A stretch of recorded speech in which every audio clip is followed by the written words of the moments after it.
Hello friend, this is Abhimanyu VNS and आज के इस सेशन में मैं आपको 2 इंपॉर्टेंट टॉपिक कवर कराने जा रहा हूं एसक्यूएल कमांड का। First topic is that how to create a database in MySQL server using the SQL command and second topic is that how to create a table in a database using the SQL command. तो सबसे पहले मैं क्या करूँगा कि एक database create करके दिखाऊँगा, फिर उस डेटाबेस के अंदर मैं एक आपको टेबल क्रिएट करके दिखाऊँगा। तो डेटाबेस क्रिएट करने के लिए एसक्यूएल में कमांड्स आता है क्रिएट डेटाबेस। जैसे कि मैं आपको बता दूँ कि एसक्यूएल कमांड्स जो भी हैं वो नाम के अकॉर्डिंग चलते हैं। दैट मीन्स कि जैसा उसका नाम होगा वैसे ही उसका वर्क होगा। ठीक है, यहाँ पे मैंने बोला क्रिएट डेटाबेस, जैसा कि नाम से पता चल रहा है कि ये हमको क्या करेगा कि एक डेटाबेस क्रिएट करके देगा। ठीक है, तो डेटाबेस क्रिएट करने के लिए एसक्यूएल कमांड्स का जो सिंटेक्स होता है वो कुछ इस टाइप का होता है। लाइक सबसे पहले हम लोग लिखते हैं क्रिएट डेटाबेस। ठीक है, मैंने यहाँ पे लिख दिया क्रिएट डेटाबेस। अब हम क्या करेंगे कि अपने डेटाबेस का एक नाम देंगे। तो आप हमेशा इस बात को ध्यान में रखिएगा कि जब हम प्रोजेक्ट एंड एप्लीकेशन लेवल पर वर्क करते हैं तो वहाँ पे हम अपने डेटाबेस का एक सुटेबल एंड रिस्पेक्टेबल नाम देते हैं, सो दैट्स इन फ्यूचर अगर हम अपने प्रोजेक्ट एंड डेटाबेस को ओपन करें तो प्रोजेक्ट एंड डेटाबेस के बीच में एक बेटर अंडरस्टैंडिंग मिल सके विदाउट एनी कन्फ्यूजन। सो हम लोग क्या करते हैं कि अपने डेटाबेस का एक सुटेबल नाम देते हैं। तो यहाँ पर मैं क्या करूँगा कि अपने डेटाबेस का एक सुटेबल नाम दे देता हूँ। यहाँ पर मैं अपने डेटाबेस का नाम कंपनी रख देता हूँ। ठीक है, यहाँ पे मैंने अपने डेटाबेस का नाम कंपनी रख दिया है।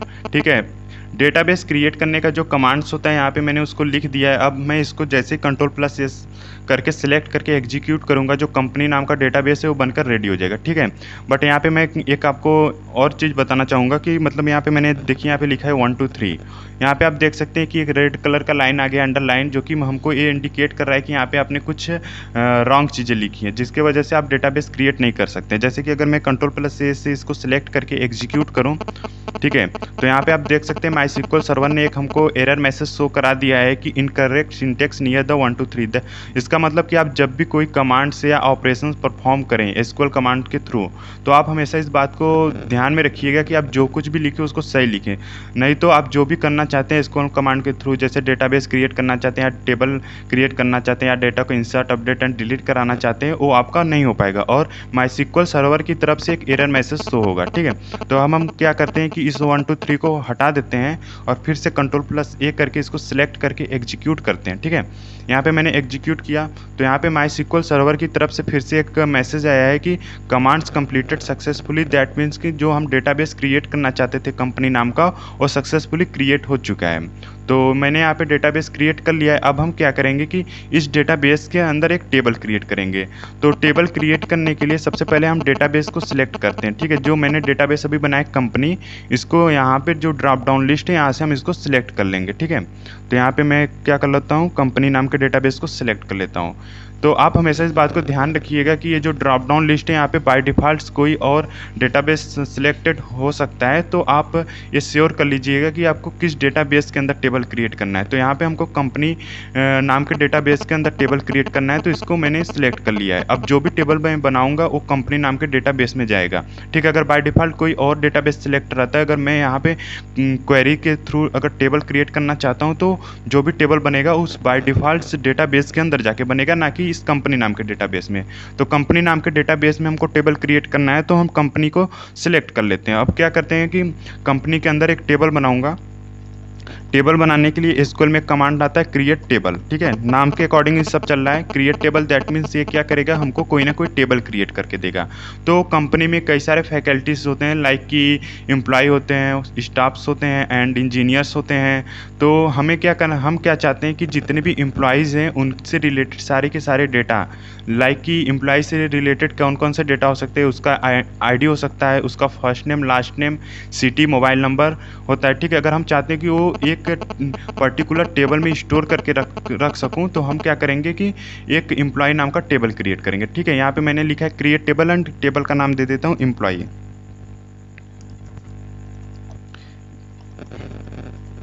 ठीक है, अपने टेबल का मैंने नाम दे दिया employee and opening and closing parenthesis लगा के सेमीकोलन से एंड करके इसके अंदर आ जाते हैं। ठीक, अब यहाँ पे हम क्या करेंगे, जितने भी रो एंड कॉलम्स बनाएंगे वो टेबल का स्ट्रक्चर से डिफाइन करेगा। लाइक कि जो भी हम माईएसक्यूएल का जो सर्वर होता है, वहाँ पे मैं जो टेबल बनाता हूँ वो रो एंड कॉलम्स के रूप में बनता है, ठीक है। जो उसका स्ट्रक्चर होता है वो टेबलर फॉर्म में होता है। तो आप यहाँ पे देख सकते हैं फिर से एक एरर, एक रेड लाइन का वो इंडिकेटर ऑन हो गया है, ये जो हमको ये शो कराना चाहते हैं कि आप यहाँ पे कुछ गलत लिखे हैं। तो आप इससे बिल्कुल मत घबराइएगा, क्योंकि यहाँ पे मैंने टेबल क्रिएट करने का स्ट्रक्चर तो बना दिया, बट इसके अंदर कोई भी कॉलम डिफाइन नहीं किया है, तो इसकी वजह से एरर मैसेज शो कर रहा है। अगर मैं जैसे यहाँ पे कुछ कॉलम्स बनाऊंगा, लाइक कि अभी क्या है कि यहाँ पे मैंने ऐसे लिख दिया, ठीक, आप देख सकते हैं यहाँ से एरर चला जाएगा। तो जो भी एरर आएगा आप उससे घबराइएगा मत, पहले क्या करिएगा, आप जो बनाना चाहते हो उसको लिख लीजिएगा, फिर अगर एरर आ रहा है तो एरर को हम लोग सॉल्व करेंगे।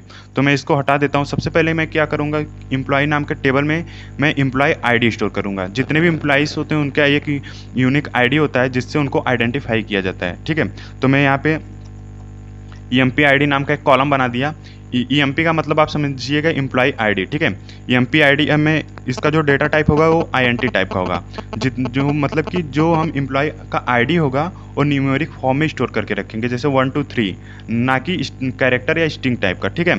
हमेशा आप ध्यान रखिएगा जो आईडी होता है वो न्यूमेरिक फॉर्म में ही होता है अधिकतर, ठीक है। कभी कभी ऐसा भी होता है कि मतलब मिक्स टाइप का होता है कि नंबर्स भी होते हैं एंड कैरेक्टर भी होते हैं। तो अभी मैं क्या करूँगा कि एम्प्लॉय का जो आईडी है वो INT टाइप का बना दिया है, और इसको मैं कर देता हूँ नॉट नल।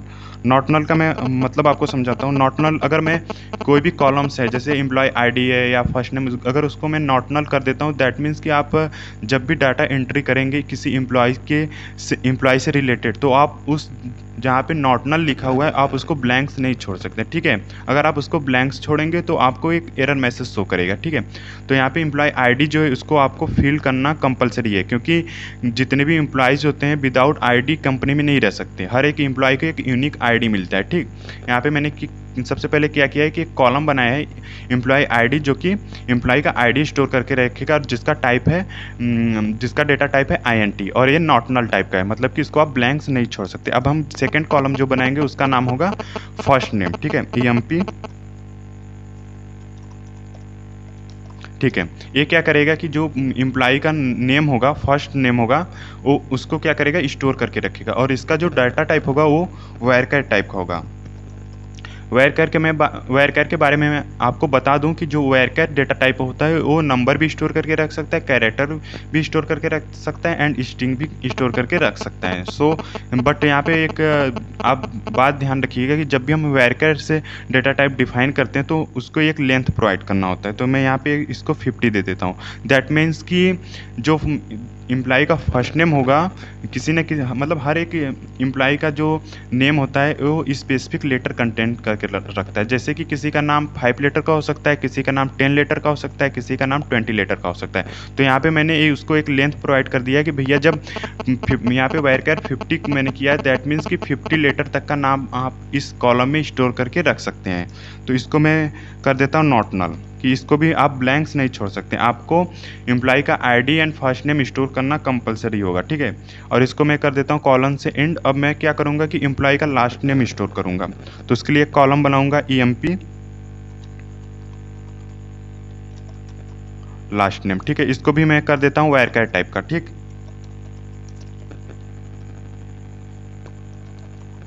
ठीक है। यहाँ पे मैंने एक मिस्टेक किया है, आपको एक चीज़ हमको समझाना चाहते हैं SQL में, जिसको मैं अभी बताता हूँ आपको, नॉट नल, ठीक है।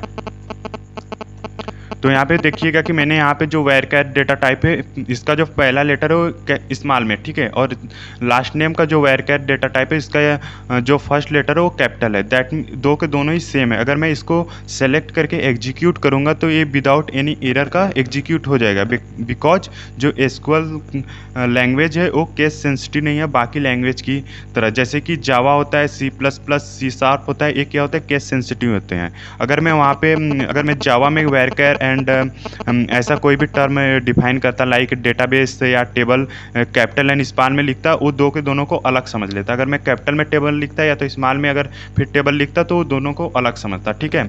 बट ऐसा SQL में नहीं है, तो ये केस सेंसिटिव नहीं है। आप इसको मतलब कैपिटल में लिखे चाहे स्मॉल में लिखे, it is does not matter, ठीक है। तो यहाँ पे मैंने क्या किया, लास्ट नेम डिफाइन कर दिया है। यहाँ पे मैं जितने भी चीज़ बना रहा हूँ ये कॉलम बना रहा हूँ, ठीक है। मैं क्या कर रहा हूँ, टेबल का जो है कॉलम बना रहा हूँ। तो यहाँ पे लास्ट नेम हो गया। अब मैं क्या करूँगा कि EMP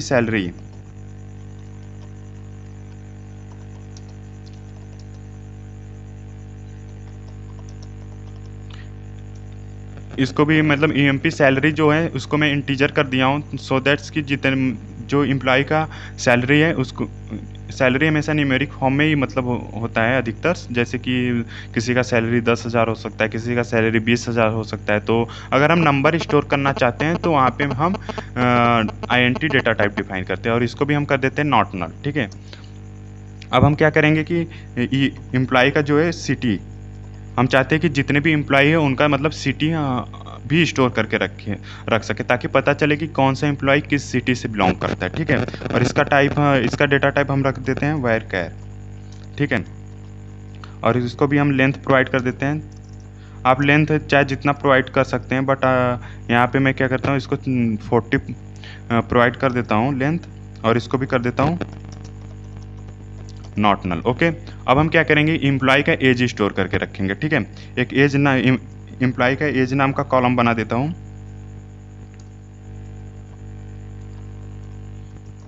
ठीक है, इसका जो डेटा टाइप होगा वो भी इंट होगा। ठीक है, यहाँ पे मैंने क्या किया है, अब देखिए सबसे पहले मैंने क्या किया है, इसको थोड़ा हम छोटा कर देते हैं।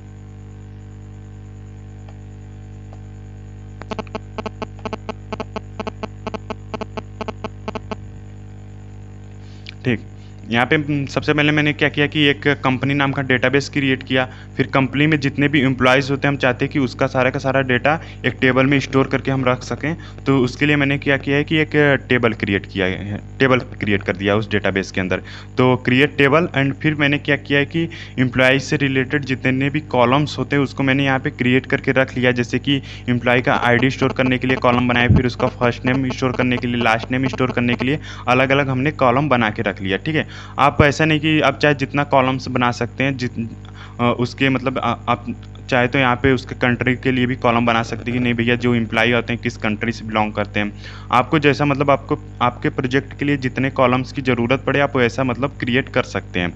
तो मैंने यहाँ पे क्या किया है कि 6th कॉलम का एक टेबल क्रिएट किया है जिसका नाम एम्प्लॉय है टेबल का, और वो कंपनी नाम के डेटाबेस के अंदर है।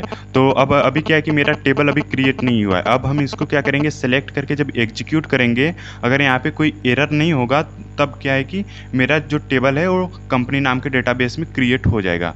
तो चलिए हम इसको कर लेते हैं सिलेक्ट। अब यहाँ पे सिलेक्ट करके एग्जीक्यूट करते हैं। ठीक है, आप देख सकते हैं कि जो मैंने टेबल क्रिएट किया एम्प्लॉय नाम का, यहाँ पे MySQL सर्वर ने एक मैसेज शो करा दिया, commands completed successfully. That means कि जो मेरा टेबल है विदाउट एनी एरर का सक्सेसफुली कंप्लीट हो गया है। ठीक, तो चलिए अब हम लोग क्या करेंगे, जो टेबल हमने क्रिएट कराया है, जो टेबल का जो स्ट्रक्चर्स बनाया, हम चाहते हैं कि जो हमने टेबल अभी बनाया है उसका स्ट्रक्चर देख सके कि नहीं भैया मेरा जो टेबल हो कैसा मतलब दिखेगा। ठीक है, तो टेबल को हमेशा देखने के लिए एक कमांड्स आता है सिलेक्ट, जो कि DQL टाइप का है। DQL दैट मीन्स कि डाटा क्वेरी लैंग्वेज। ये सिलेक्ट क्या करता है कि ये डेटा को रीड करने का काम करता है। ठीक है, तो हम चाहते हैं कि जो एम्प्लॉय नाम का टेबल है उसको रीड करे और दिखाए कि जो हमने अभी टेबल्स बनाए उसका स्ट्रक्चर्स कैसे दिखता है। ठीक है, तो सबसे पहले हम क्या लिखेंगे, select asterisk from. Select asterisk from के बाद हम लोग क्या करते हैं, अपने टेबल का नाम देते हैं। टेबल का नाम क्या है, एम्प्लॉय। ठीक है, आप हमेशा ध्यान रखिएगा जिस चीज़ को रीड करना है उसी को आपको मतलब यहाँ पे लिखना है। ऐसा नहीं कि आप डेटाबेस को लिख दें। यहाँ पे डेटाबेस का नाम क्या है, कंपनी। आप यहाँ पे कंपनी नहीं लिख सकते क्योंकि हमको रीड कराना है टेबल का। तो सेलेक्ट एस्टिक फ्रॉम टेबल, हमको क्या है टेबल का स्ट्रक्चर देखना है। तो यहाँ पे मैंने क्या किया है, सिलेक्ट एस्टिक फ्रॉम से टेबल का नाम लिख दिया है, जो कि हमारे टेबल का कैसा स्ट्रक्चर है वो शो करेगा। ठीक है, यहाँ पे मैं इसको सिलेक्ट करके एग्जीक्यूट करता हूँ। अब देख सकते हैं कि यहाँ पे हमारे जो टेबल का स्ट्रक्चर है वो यहाँ पे शो हो रहा है। तो सबसे पहले हमने क्या डिफाइन किया है, सब सीरियल वाइज एक सीक्वेंस में ही शो होगा। ठीक है, सबसे पहले मैंने कॉलम बनाया एम्प्लॉय ID नाम का। ठीक है, तो यहाँ पे आप देख सकते हैं सबसे पहले एम्प्लॉय ID स्टोर होगा, फिर मैंने एक बनाया कॉलम एम्प्लॉय फर्स्ट नेम का। ठीक है, अब क्या, फिर इस यहाँ पे आप देख सकते हैं फर्स्ट नेम का एक कॉलम बन के रेडी है। अब मैंने यहाँ पे जैसे जैसे सीक्वेंस में बनाया है वैसे वैसे यहाँ पर शो हो रहा है, employee ID, first name, last name, employee का salary, city and the age. So आज का सेशन यही तक था। मैंने डेटाबेस बनाया और डेटाबेस के अंदर टेबल कैसे क्रिएट करते हैं वो भी मैंने आपको बना के बता दिया। ठीक है, आप यहाँ पे एक बात और ध्यान रखिएगा कि यहाँ पे मैंने देखिए जितने भी स्टेटमेंट्स है उसको एक कॉलन के साथ एंड किया है, ठीक है। अगर हम यहाँ पे कॉलन हटाते हैं तो मेरा क्या है कि एक एरर मैसेज शो करेगा, ठीक है। आप देख सकते हैं यहाँ पे एरर शो होने लगा है। तो आप हमेशा ध्यान रखिएगा कि जो कोड लिखने का सिंटेक्स एंड पंक्चुएशंस है उसको आप करेक्ट लिखिएगा, नहीं तो आपको एरर शो करेगा। तो यहाँ पे मैंने कॉलन लगा दिया है। अब फिर आप साथ ही ये भी ध्यान दे सकते हैं कि मैंने लास्ट वाले लाइन में कॉलन नहीं लगाया है। तो आप मतलब यहाँ पे कॉलन लगा भी सकते हैं, नहीं भी लगा सकते, ये ऑप्शनल है। बिकॉज कि लास्ट वाले लाइन पे कॉलन लगाने का कोई मतलब नहीं, क्योंकि ये टेबल का लास्ट कॉलम है, ठीक है। कॉलन हमको ये बताता है कि आगे भी हम कुछ कॉलम बनाएंगे, ठीक है। अभी हमें क्या करना है कि एज के बाद कोई भी कॉलम नहीं बनाना है, तो यहाँ पे हम जो कॉलन है इसको लगा भी सकते हैं, नहीं भी लगा सकते हैं, ठीक है। So thanks for watching this.